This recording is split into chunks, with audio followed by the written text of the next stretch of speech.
અને હવે વાત કરીશું વિદ્યાર્થીના મોતમાં જવાબદાર કોણ.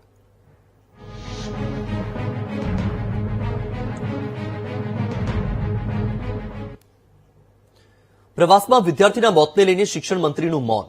મંત્રી પ્રદ્યુમન વાજાએ કંઈ પણ જવાબ આપ્યા વગર ચાલતી પકડી. ભાજપ નેતાની શાળા હોવાથી કંઈ પણ જવાબ આપ્યા વગર મંત્રી ભાગ્યા. સાબરકાંઠામાં સશક્ત નારી મેળા કાર્યક્રમમાં પ્રદ્યુમન વાજા ગયા હતા. આટલી સંવેદનશીલ ઘટના અંગે મંત્રીજીએ બોલવાનું ટાળ્યું.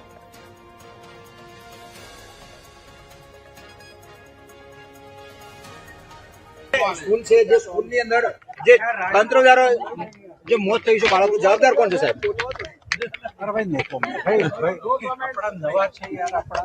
જિલ્લાના પ્રભારી ચંદ મહેતાથી કરો તો તમને સ્કૂલ છે જે સ્કૂલની અંદર જે તંત્ર દ્વારા જે મોત થઈ છે બાળકો જવાબદાર કોણ છે સાહેબ?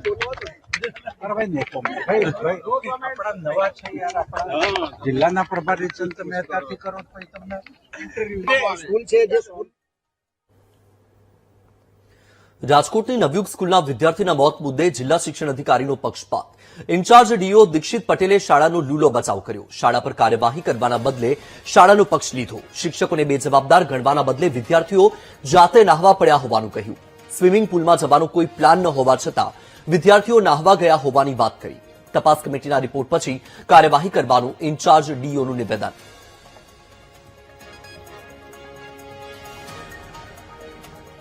શાળા જ્યારે પ્રવાસ જાય ત્યારે એ શાળાએ કચેરી ખાતે જાણ કરવાની હોય છે. નવયુગ શાળાએ કચેરી ખાતે જાણ કરતી ફાઇલ અમને જમા કરાવી હતી. 11મી તારીખના રોજ એ ફાઇલ જમા થયેલી છે.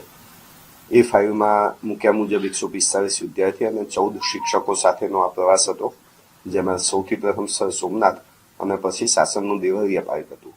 એક દિવસનો પ્રવાસ હતો અને સંચાલક સાથે જ્યારે ત્યાં પ્રાથમિક તપાસ અર્થે પૂછપરછ કરી હતી ત્યારે સંચાલકના જણાવ્યા અનુસાર એ લોકો જમવા માટે સાસણ ખાતેના એક રિસોર્ટમાં રોકાયા હતા અને જ્યાં કેટલાક વિદ્યાર્થીઓ નાહવા માટે, જેમાં નાહવાનું કોઈ આયોજન નહોતું છતાં પણ કેટલાક વિદ્યાર્થીઓ નાહવા માટે સ્વિમિંગ પુલમાં પડ્યા હતા અને એમાં એક વિદ્યાર્થીનું ડૂબી અને દુઃખદ અવસાન થયું છે. અત્યારે હાલ અમે તપાસ માટેની ટીમ મોકલી દીધી છે. 3 સભ્યોની અમારી ટીમ ત્યાં જઈ અને તપાસ કરશે, જેમાં શિક્ષકો અને વિદ્યાર્થીઓ જે પ્રવાસમાં ગયા હતા એમના નિવેદનો લેવામાં આવશે અને તપાસના અંતે કોની બેદરકારી હતી તે નક્કી કરવાનો પ્રયત્ન કરવામાં આવશે.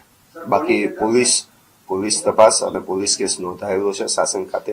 પોલીસનો પણ તપાસનો વિષય છે. અમારી ટીમ પણ તપાસ કરી રહી છે અને શિક્ષણ ખાતાના જો કોઈ નિયમોનું ઉલ્લંઘન થયું હશે તો શાળા વિરુદ્ધની કાર્યવાહી પણ અમે કરવી.